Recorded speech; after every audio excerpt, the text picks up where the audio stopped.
¿Cómo sabéis o cómo sabemos que estamos en la iglesia? ¿Por qué? Esta no es tan sencilla esta pregunta, ¿eh? ¿Por qué? Porque estamos los hijos de Dios. Muy bien. Vale, eso es la iglesia. La iglesia es... Porque si estuviéramos en lugar de aquí, estuviéramos en una colina con un jardincito y una pequeña tarima y todos sentaditos en sillas, también sería la iglesia. Y ahí estamos. Bien. Hay una ventaja que tengo yo, pues tengo muchas, ¿vale? Trabajando en misión urbana, yo tengo mucho contacto con hermanos y hermanas de varias iglesias, ¿no? Muchas de ellas son iglesias que tienen relación con nosotros durante muchísimos años, toda su historia prácticamente, otras no tanto. Pero eso me permite hablar y podemos compartir cosas y podemos compartir opiniones. Entonces, hay una cosa que yo he observado, y podéis decir que es una cosa solo mía, pero sí que lo he contrastado, y hay algunas personas más que sí que lo perciben, ¿no?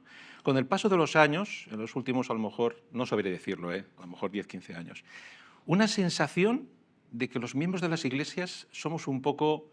no voy a decirlo ahora en público, pero hay una frase que lo resume muy bien. Somos como muy inquietos, vamos y venimos, vamos para aquí, vamos para allá, estamos en nuestra iglesia y luego vamos a otra, que está muy bien, forma parte de la comunión. Pero una sensación que puede ser un poco como que el compromiso con la iglesia puede ser un poco tenue, ¿vale? Como que se va alivianando de alguna manera, ¿no? En el sentido negativo. Claro, solo puede ser así.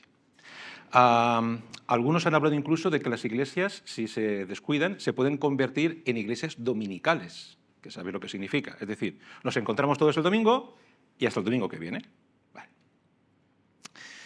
La gente va y viene. Entonces, claro, ahí tenemos un problema. Puede ser mi sensación, a lo mejor es que yo ya voy pillando años, y una cosa que ha comentado antes Dani, y es, bueno, a ver si es una cuestión de que yo estoy acostumbrado a ciertas formas, ¿no? También puede ser, también puede ser. Entonces, como yo no estoy muy seguro de eso, ¿qué es lo mejor que se puede hacer? Pues ir a la palabra. Vamos a acercarnos un momento a la palabra del Señor, que es quien nos habla de cómo es su iglesia, qué somos. El otro día, José María me acuerdo que decía, a mí no me gusta la palabra iglesia, me gusta la palabra comunidad. Pues estamos en desacuerdo. Me gusta. ¿Nos vamos a dejar de querer, José María? ¿Nos vamos a dejar de querer? No. No, pero yo sé a lo que se refiere. La común unión, la comunidad de vecinos que decía Dani, ¿qué une a esa comunidad? La común unión, pues el edificio que tienen que cuidar, que más les vale. ¿Vale? Entonces, yo sé a qué se refiere José María. Pero es que el término de iglesia, el de eclesia, el original, tiene un sentido muy rico, que es el que a mí me gusta, a mí me llama mucho la atención, y es que Dios ha llamado a algunos fuera del mundo y ha hecho con ellos un pueblo para sí. Y esa es la comunidad, la comunión de los hijos de Dios que formamos su pueblo. Vale. Entonces, teniendo en cuenta que es el Señor el que nos forma, el que crea la iglesia, el que nos llama, vamos a ver qué es lo que nos dice. Y aquí voy a intentar ser esquemático y breve. He dicho que lo voy a intentar, ¿eh? Luego no me podéis pedir cuentas porque es un intento. Vamos a ver cuál es la naturaleza de la iglesia, cuál es su misión, que está vinculada con su naturaleza, y qué implica para nosotros. Abrir las Biblias o encender los móviles. Vamos a irnos a Efesios capítulo 2. Efesios capítulo 2, versículos 11 al 22. Dice lo siguiente. Recordad, pues, que en otro tiempo vosotros, los gentiles en la carne, llamados incircuncisión por la tal llamada circuncisión, hecha por manos de carne, recordad que en ese tiempo estabais separados de Cristo, excluidos de la ciudadanía de Israel, extraños a los pactos de la promesa, sin tener esperanza y sin Dios en el mundo. Pero ahora en Cristo Jesús, vosotros, que en otro tiempo estabais lejos, habéis sido acercados por la sangre de Cristo, porque Él mismo es nuestra paz, quien de ambos pueblos hizo uno, derribando la pared intermedia de separación, y aboliendo en su carne la enemistad, la ley de los mandamientos expresados en ordenanzas, para crear en sí mismo de los dos un nuevo hombre, estableciendo así la paz, y para reconciliar con Dios a los dos en un cuerpo por medio de la cruz, habiendo dado muerte en ella a la enemistad. Y vino y anunció paz a vosotros que estabais lejos y paz a los que estaban cerca. Porque por medio de él, los unos y los otros, tenemos nuestra entrada al Padre en un mismo espíritu. Así pues, ya no sois extranjeros ni advenedizos, sino que sois conciudadanos de los santos y sois de la familia de Dios, edificados sobre el fundamento de los apóstoles y profetas, siendo Cristo Jesús mismo la piedra angular, en quien todo el edificio, bien ajustado, va creciendo para ser un templo santo en el Señor, en quien también vosotros sois juntamente edificados para morada de Dios en el Espíritu. Bien, en los primeros dos versículos que hemos leído, en el 11 y el 12, hay una cosa que se hace muy evidente. Todos somos conscientes, los que hemos leído la Biblia, venimos a la Iglesia, siempre hemos escuchado la gran distancia que había entre los judíos y los que no lo eran. Los gentiles significa aquel que no es judío de nacimiento, ¿vale? Siempre hemos dicho que hay una gran distancia y lo sabemos, pero por mucho que lo sepamos, no nos hacemos una idea de cuán grande era esa distancia. Cuán tremenda era esa distancia. Dios a su pueblo, cuando empieza a formar a su pueblo, Israel, le empieza a enseñar cómo es Él y lo que quiere de Él, y le da unas leyes que lo hacen tremendamente distinto y especial del resto de pueblos, muy distinto. Y eso tenía que servir, y sirvió, para que el mundo se diera cuenta que el Dios de ese pueblo era el Dios viviente, el Dios eterno, el que lo había creado todo. Pero, en esta historia hay un pero, porque el Señor se empeña en trabajar con seres humanos. El pueblo de Israel lo que hizo fue, con todas esas leyes y ese soy un pueblo especial que Dios me ha escogido, empezó a utilizar esa peculiaridad suya como algo con el que distinguirse de los demás. De modo que tenemos a unos judíos que miran a todo aquel que no lo es como pecador, paria, sucio, no, ni mirarlo, ni tocarlo. Y luego tenemos al resto del mundo, los gentiles, que ven en el pueblo de Israel, pasados los siglos y los siglos, lo que ven es un pueblo orgulloso y la verdad no dan ganas de estar con ellos, para nada. Entonces, esa función queda ahí medio. La distancia que había entre gentiles y judíos era gigantesca. Y aquí entonces viene, versículo 13, lo voy a leer otra vez. Pero ahora está hablando a gente que ha sido gentil y vosotros estabais muy alejados. Es que además vosotros ni siquiera habéis tenido las promesas que tenía el pueblo de Israel. Estabais sin Dios, o sea, no conocíais todo lo que el pueblo de Israel conocía. Pero ahora en Cristo Jesús, vosotros, que en otro tiempo estabais lejos, habéis sido acercados, ¿por quién? ¿Por qué? Por la sangre de Cristo. De modo que Dios, como dice el texto que hemos leído, ha derribado el muro que separaba a los que estaban orgullosos de ser el pueblo de Dios y a los que no tenían ni idea, por decirlo de alguna forma, de que Dios les buscaba. Muchos sabréis, por si acaso lo recuerdo, que en el templo había divisiones, en el templo físico en Jerusalén. O sea, un extranjero, yo, cualquiera de vosotros, porque hasta donde yo sé, de aquí no hay nadie que sea judío, ¿no? Vale, un extranjero podía entrar, digamos, en la primera área del templo. Pero había una separación donde tú no podías pasar ya. Te arriesgabas, además, a ser ejecutado. O sea, era prohibidísimo.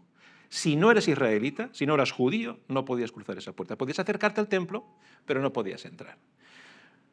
Cristo ha derribado el muro. Cristo murió en la cruz y Dios rasgó el velo que separaba muchas cosas. Cristo ha puesto la paz a precio de sangre. En los estudios que estamos haciendo por la tarde, que los estamos haciendo por Zoom, estamos hablando de Colosenses. Y creo que fue en la sesión pasada, voy a leer un texto de Colosenses ahora mismo, ¿vale? Y vais a ver por qué lo voy a leer. Estamos hablando de cuál es la naturaleza de la Iglesia, cuál es su fundamento, de dónde viene. Colosenses capítulo 1, versículo 18 en adelante dice: Él es también la cabeza del cuerpo, que es la Iglesia, habla del Señor Jesús. Y Él es el principio, el primogénito de entre los muertos, a fin de que Él tenga en todo la primacía, porque agradó al Padre que en Él habitara toda la plenitud y por medio de Él reconciliar todas las cosas consigo, habiendo hecho la paz por medio de la sangre de su cruz. Por medio de él, repito, ya sean las que están en la tierra o las que están en los cielos. Y aunque vosotros estabais antes alejados y erais de ánimo hostil, ocupados en malas obras, sin embargo, ahora él os ha reconciliado en su cuerpo de carne mediante su muerte, a fin de presentaros santos, sin mancha e irreprensibles delante de él. Bueno, resulta que esta paz que tenemos con Dios y esta paz que tenemos entre nosotros es una creación de Cristo. Cristo derramó su sangre y Cristo es el mediador entre Dios y los hombres y entre tú y yo. Esta es la naturaleza de la Iglesia. Por eso he puesto que en el título, hay que poner un título, soy muy malo con los títulos. La Iglesia es un milagro. Es un milagro que no cesa. Porque el hecho de que estemos juntos, personas tan absolutamente distintas, porque lo somos, en comunión es un auténtico milagro. Y no es una comunión como lo de la comunidad de vecinos, la falla o mis compañeros de instituto con los que sigo quedando para jugar al pádel. Como sabéis, no es mi caso. Lo de los amigos no, lo del pádel. Entonces, resulta que la Iglesia somos una comunidad de personas tan distintas. Al Señor le gustan los retos. Había un pastor estadounidense que contaba lo siguiente. Hacía unos poquitos años que estaba en una gran ciudad en Estados Unidos y habían fundado una iglesia y la iglesia tenía unos pocos años. Su mujer fue a una tienda porque tenían hijos adolescentes. No sé, su hijo necesitaba unos patines de estos de línea, ¿no? Rolling skate, una cosa así, ¿no? Y su mujer, la mujer del pastor, fue a una tienda especializada en patines, patinetes, monopatines, cosas así. El que atendía era un hombre de unos, no sé, no dice, pero dice un hombre grandísimo, yo me imagino 1,90 m, australiano, dicen creo que es un acento muy fuerte australiano, o sea, tatuajes por todas partes y decía que tenía piercings por todas las partes de su cuerpo. Entonces llega la mujer del pastor, así, y además la propia mujer se define a sí misma. Yo es que no sé cómo traducirlo al español, en mi uniforme de mujer de pastor, es decir, muy, no sé, muy modosita, se acerca a este grandazo lleno de tatuajes y de piercings, y entonces se da cuenta de que tiene un anillo de los muchos que tiene, un anillo es un pescadito, uno de los anillos. Y el pastor contaba, y mi mujer, que es como es, le dice a este tío de casi 2 metros, le dice, ¿sabes que hay gente que lleva ese pez porque quieren anunciar que son cristianos? Y este le dice, yo soy cristiano. ¿Sí? Dice, sí, soy cristiano. Dice, yo también, dice ella, yo soy mujer de un pastor, llevamos unos pocos años con esta iglesia, y este tío grande dice, 2 amigos míos van a esa iglesia y están contentísimos. Y se pusieron a hablar, dice que la gente de la tienda estaba alucinando en colores. Semejante zamarro lleno de tatuajes, hablando con una mujer pequeñita, modosita, que parecía de otra época, como si fueran hermanos de toda la vida. Y el que lo contaba decía, es que son hermanos. Es que son hermanos. Es que somos hermanos. ¿No es fantástico? ¿No es fantástico? Y cómo Dios, lo vuelvo a decir, le gustan los retos, porque lo siento mucho por vosotros, pero soy vuestro hermano. Os ha atacado la China. Entonces Dios muestra su poder y su amor en que crea una comunidad que se ama con gente que es altamente improbable, por no decir imposible, que estuviéramos juntos aquí. Vamos a hacer un test. Os pediré que os levantarais, pero por amor a la gente que tiene problemas con las rodillas, lo haremos con las manos. Por favor, voy a hacer 2 preguntas o 3 muy rápidas. Levantad la mano y dejadla levantada hasta que os diga. Por favor, ¿podéis levantar la mano aquellos que tenéis 25 años o menos? Bien alta, por favor, no seáis vergonzosos. Vale. Fijaros los demás, no lo bajéis. Fijaros los demás, los que hay ahí. ¿Tú cuántos tienes, Yasab? Ahí va, que la has bajado, yo digo, a ver si están los 26. Vale. Bueno, bájala. Venga. Por favor, levantad la mano aquellos que tengáis 60 o más años. Mirad a vuestro alrededor, por favor, todos los que tenáis. Vale. Vale, ya está, vale, vale. Por favor, levantad la mano aquellos que habéis nacido, cuando nacisteis, no nacisteis dentro de España, nacisteis en cualquier lugar que no fuera España. Vale. Miraros a vuestro alrededor, por favor. Vale, bajad la manita. Muy bien, por favor, levantad la mano aquellos que nacisteis en una familia que no era cristiana. Mirad a vuestro alrededor, por favor. Vale. Levantad la mano aquellos que os guste el fútbol. No me gusta ni media. Vale, ya está, vale. Y podría hacer más, y más complicadas. Bueno, voy a hacer una donde os tenéis que mojar. Levantad la mano, por favor, aquellos que para vosotros la mejor traducción de la Biblia sea la Reina Valera. Toma ya. Bueno, a ver, ¿somos distintos o no somos distintos? Claro que somos distintos.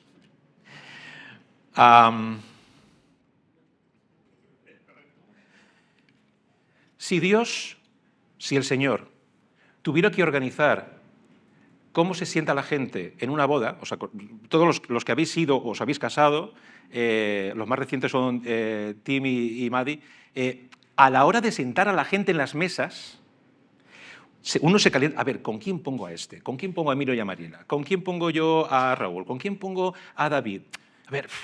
A ver, con gente que, si Dios se encargara de eso, iba a ser una risa. Porque Dios nos iba a sentar con el que menos conocemos y con el que es más distinto, porque su pueblo está hecho de eso. El Señor ha cogido pequeños trocitos de tela, pequeños retazos imposibles, y ha hecho un manto precioso. Su pueblo.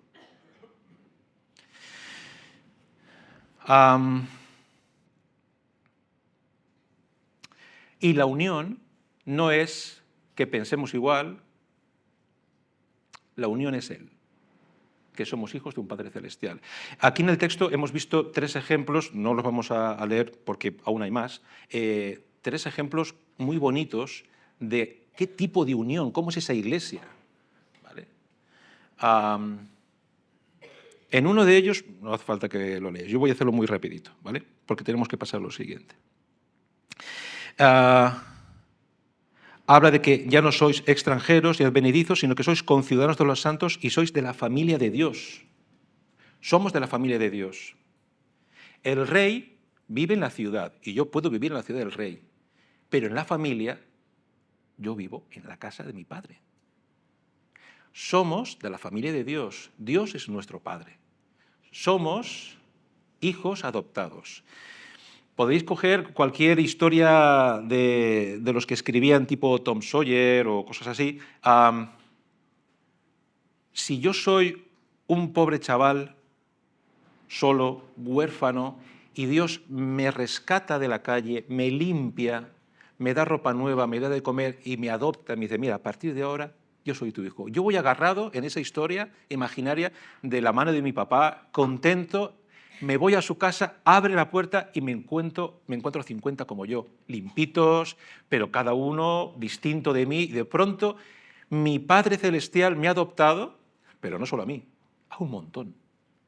Y mi Padre me quiere dentro con ellos. No me ha dejado, mira, ellos van a estar ahí, tú vas a estar conmigo, aquí en la cocina, y ya vamos hablando. No, me sienta a la mesa. Y para terminar con la naturaleza de la Iglesia. Es una creación de Cristo, a precio de sangre, nos ha rescatado, nos ha hecho hermanos, a pesar de las grandes diferencias.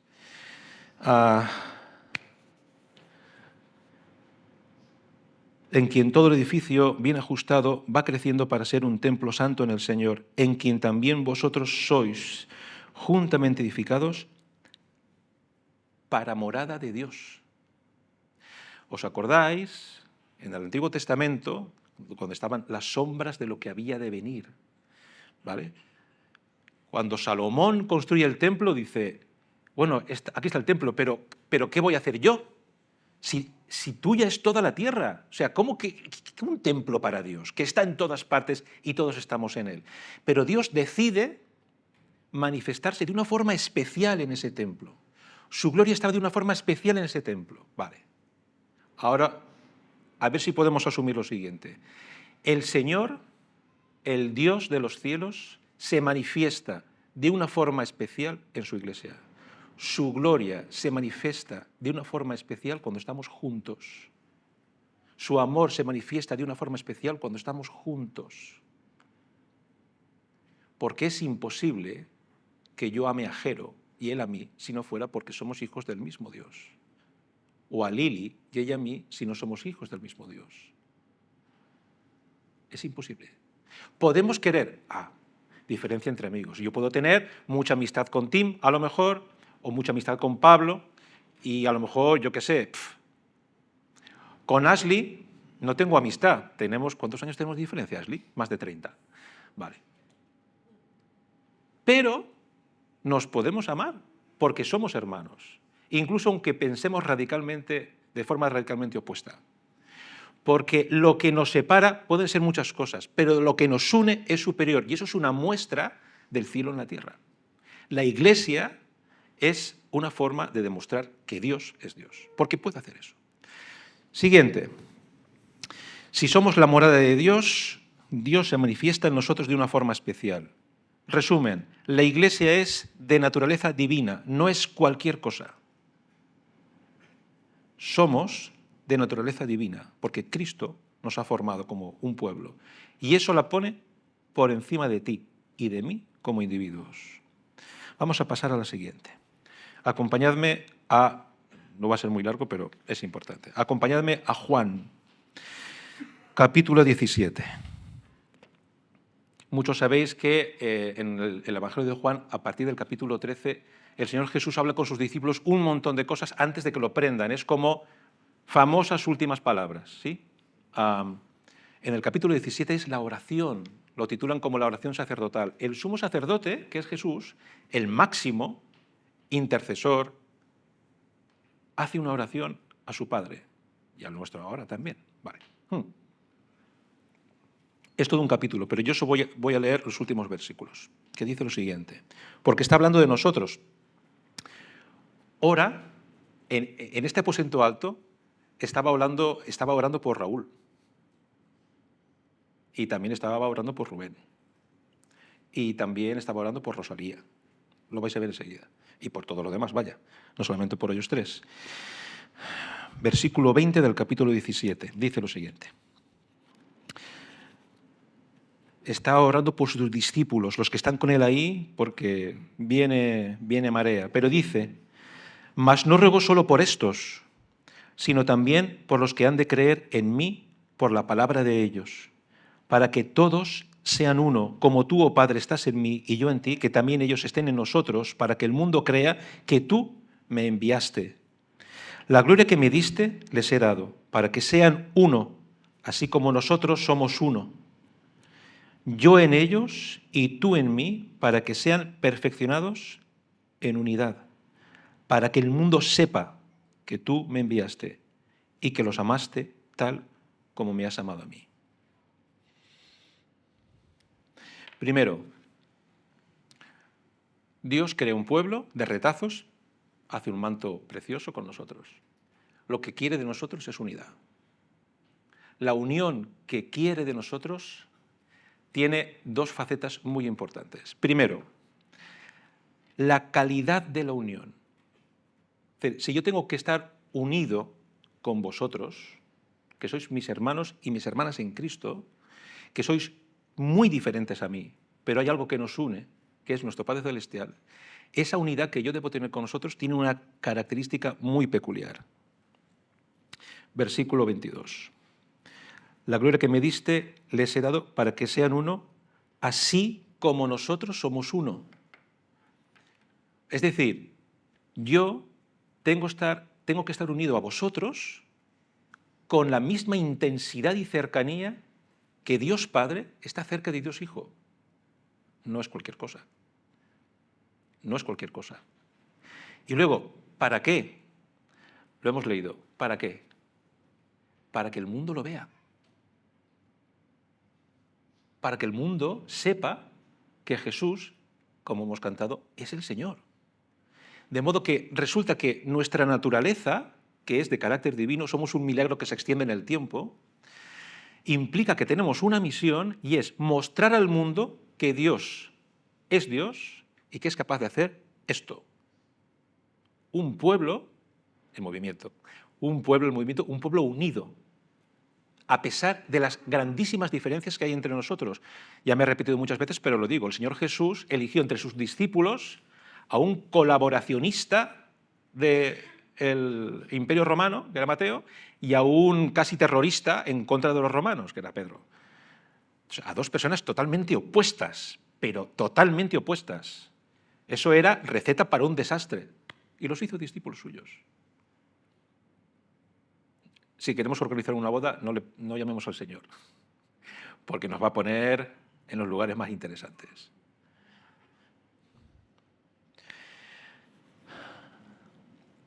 Yo en ellos y tú en mí, para que sean perfeccionados en unidad, para que el mundo sepa que tú me enviaste y que los amaste tal como me has amado a mí. Esta mañana, mientras me estaba tomando café con leche y repasando esto, me entra creo que fue por el móvil, una noticia. Una chica de 21 años trabajando en, no sé, Burger King, McDonald's. Se encuentra mal, se desmaya y a los 3 días se muere. Y de esas tenemos miles. Vale, el mundo se pierde. Y va y resulta que el Señor se le ocurre que para que el mundo sepa que Él es el Dios que salva, nos ha puesto la responsabilidad de estar unidos. Porque yo en mi trabajo, vale, está muy, vale, vuestro trabajo, mi trabajo es un poco distinto, pero en vuestro trabajo, con vuestros compañeros de trabajo, con vuestros compañeros de estudio, nosotros, de forma individual, somos luz y sal. Pero la Iglesia como comunidad es la muestra más fehaciente de que Dios existe, que Jesús es el Salvador, porque ha creado un pueblo de estos retazos tan extraños y ha hecho un pueblo que se ama de una forma insospechada. De modo que la misión de la Iglesia está muy unida a la unión. O sea, tenemos que estar unidos por encima de cualquier diferencia. Unidad no es uniformidad. Paréntesis, ¿vale? Esto lo he dicho alguna vez, hace tiempo. Donde todo el mundo piensa lo mismo, nadie piensa nada. El pueblo de Dios es un pueblo muy enriquecido porque somos cada uno hijos de un padre y una madre. Nos enriquecemos. También está el riesgo de que discutamos, por supuesto que sí, pero entonces es el momento perfecto para poner en marcha lo que Dios siempre nos ha dicho. Ama y perdona, como yo lo he hecho. Y vamos a empezar a acabar ya. La importancia de la Iglesia, la importancia no solamente por el hecho de que Dios haya delegado en nosotros el anuncio de la buena noticia, y uno de los grandes factores es nuestra unión como hermanos y hermanas. Pero hay otra forma de medir la importancia de la Iglesia, y es cuánto nos odia el enemigo. Cómo va por nosotros. Dijo una frase que nunca había escuchado. Cuando hay una reunión, lo dijo Raúl, a ver si me equivoco me corriges. Cuando hay una reunión de iglesia, el primero que viene se sienta en los bancos es el diablo. Va a intentar desunirnos, eso por supuesto. ¿Cuánto odia el enemigo, Satanás, a la Iglesia? Pablo Martínez dio una conferencia, y yo escuchaba la conferencia, para que os hagáis una idea de hace cuánto me sucedió esto. La conferencia yo la escuché en una cinta de cassette. ¿Vale? O sea, esto hace ya décadas. No recuerdo, no tengo ni idea de qué era la conferencia, no me acuerdo. Pero me acuerdo de una cosa que él contó. Él contó que una mujer, miembro de su iglesia, tenía un viaje muy largo, no sé si era a Estados Unidos, cruzaba el charco, ¿vale? Y se sentó al lado de un hombre, empieza el vuelo, y entonces la mujer se da cuenta que este hombre tiene una libreta y a mano había una lista de nombres. ¿Vale? Una lista bastante larga de nombres. Y ella reconoce que algunos de esos nombres eran pastores de iglesias en Estados Unidos, algunos conocidos, bien conocidos. Y entonces esta mujer, de una forma muy perspicaz, empezó a entablar, Pablo Martínez hablaba de ella como de, es que los hombres somos muy brutos y no tenemos delicadeza, pero las mujeres son más son más hábiles, saben ver las cosas. Y entonces esta mujer no le preguntó directamente. Empezó una conversación, era un viaje muy largo. Y el hombre fue abriendo, al final el hombre le contó que él pertenecía, imagino que tendrá 100.000 nombres, a una especie, por decirlo de una forma así, a una iglesia de Satanás. ¿Vale? Y entonces ella ni se espantó, ella le siguió dando coba y el hombre fue abriendo. Y entonces, ¿y eso que tienes ahí? Era un listado de pastores de iglesias con peso por el que él estaba, vamos a llamarlo así, orando para que cayeran. Pasados unos poquitos años, algunos de esos pastores cayeron. ¿Cayeron en qué sentido? Pues que pecaron de una forma que tuvieron que dejar el pastorado, como queréis llamarlo. ¿Vale? Bien. A Satanás nos odia. Pero somos el pueblo de Dios. Lo que tenemos que procurar siempre, siempre, es no perder eso de vista. Porque no tenemos lucha contra carne ni sangre. Y si pensamos que, a ver, las personas que tienen cierta responsabilidad dentro de la Iglesia, que a lo mejor son más públicas, es donde el enemigo va a ir a hacer daño, nos equivocamos, porque todos formamos parte del pueblo de Dios. Entonces, si en algún momento alguno de nosotros empezamos a acumular incomodidad, falta de cariño hacia alguno de nuestros hermanos, ahí el enemigo está haciendo marcha. Eso es un peligro. Hubo un hermano de otra iglesia que hace un tiempo me dijo, es que, no sé, no me encuentro bien, porque llego los domingos a mi iglesia, no era esta, llego los domingos, pero puede suceder también, llego los domingos a mi iglesia y es que veo a este que canta, pero luego no sé qué, veo no sé qué, o sea, empezó a decir, y me salgo de la iglesia y me encuentro mal, porque... Y entonces yo le dije, me salió un poco así, y se quedó como una frase ahí entre nosotros de vez en cuando, y dice, eso huele a azufre. Eso que tú estás pensando y viendo huele a azufre, eso es el enemigo.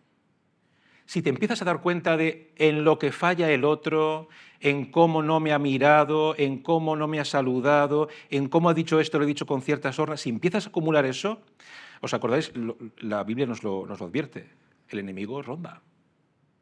Pues cuando eso nos empieza a ocurrir, el enemigo no es que ronde, es que está muy cerca. Está muy cerca. Entonces, hay que parar. Hay que parar. Y vamos ya a terminar. Implicaciones.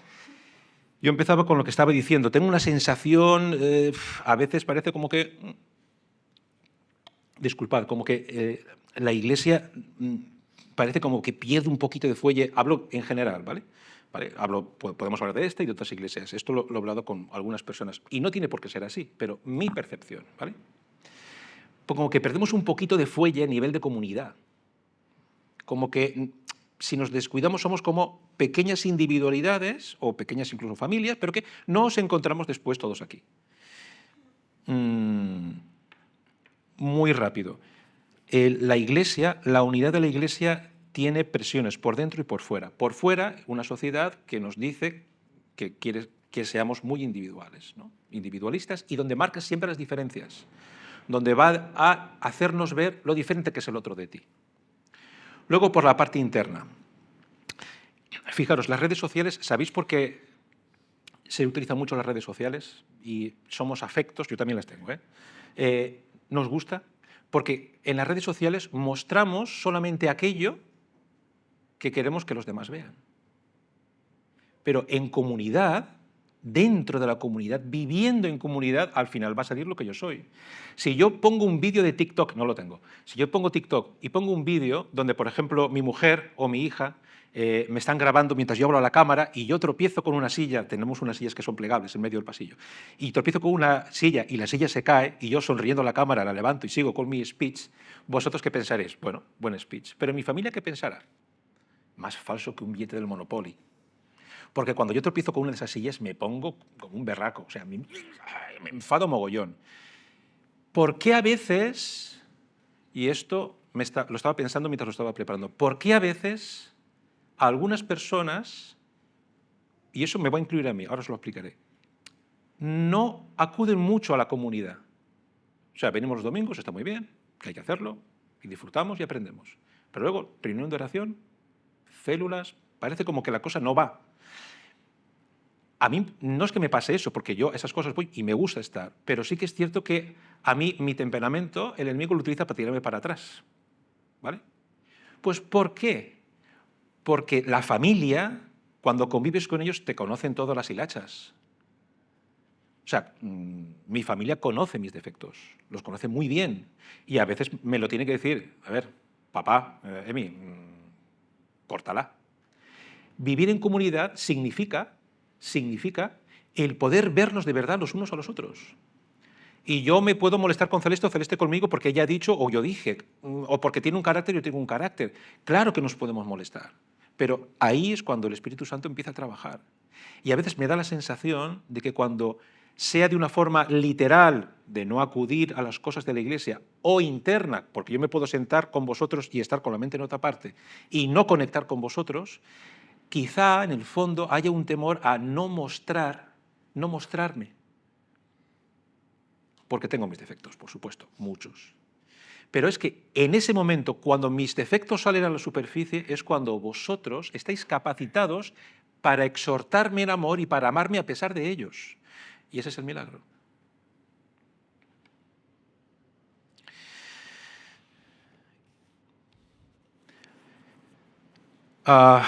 Vamos a acabar con un texto de Efesios, no lo busquéis, porque lo voy a leer yo, y este es el fin. Este es el final de la predicación.